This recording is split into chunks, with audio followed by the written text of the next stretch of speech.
मैं सिर्फ तुम्हारे लिए बनी हूँ। रात के अंधेरे में जब पूरा शहर सो रहा था, तब राघव अपनी बालकनी में बैठा चांद को निहार रहा था। ठंडी हवा उसके चेहरे को छू रही थी, लेकिन उसके दिल में एक अजीब सी बेचैनी थी। उसकी उंगलियां मोबाइल के स्क्रीन पर रुकी थी, जहां एक नाम झिलमिला रहा था, आयुषी। वह चाहता था कि बस एक बार उससे बात कर ले, लेकिन हिम्मत नहीं जुटा पा रहा था। राघव और आयुषी की मुलाकात कॉलेज में हुई थी।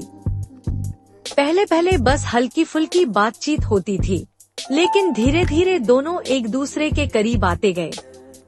आयुषी बेहद हंसमुख थी, हर बात में खुशी ढूंढने वाली लड़की, जबकि राघव थोड़ा संकोची और गंभीर स्वभाव का था। फिर भी दोनों की दोस्ती इतनी गहरी हो गई कि बिना कहे ही एक दूसरे की बातें समझने लगे।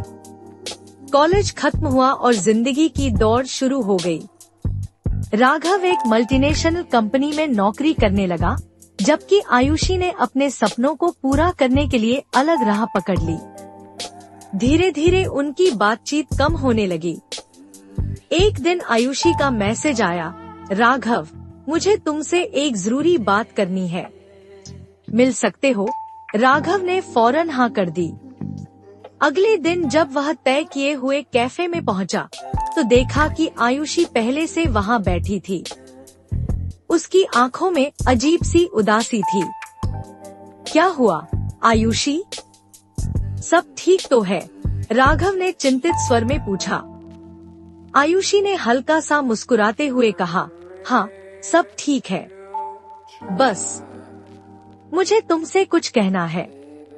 कहो ना। आयुषी ने गहरी सांस ली और कहा, राघव, मैं शादी करने जा रही हूँ। राघव को लगा जैसे किसी ने उसका दिल मसल दिया हो। उसने मुस्कुराने की कोशिश की, लेकिन आवाज कांप गई। अच्छी बात है, बधाई हो। लड़का कौन है? मयंक। राघव ने सुना था मयंक के बारे में। अच्छा लड़का था, लेकिन आयुषी को वो इतना पसंद था, यह उसने कभी महसूस नहीं किया था। तुम खुश हो? राघव ने पूछा। आयुषी ने आंखें झुका ली। हाँ, शायद।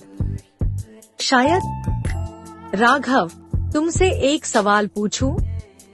पूछो। अगर मैं कहूँ कि मैं सिर्फ तुम्हारे लिए बनी हूँ, तो क्या तुम मुझे रोक लोगे?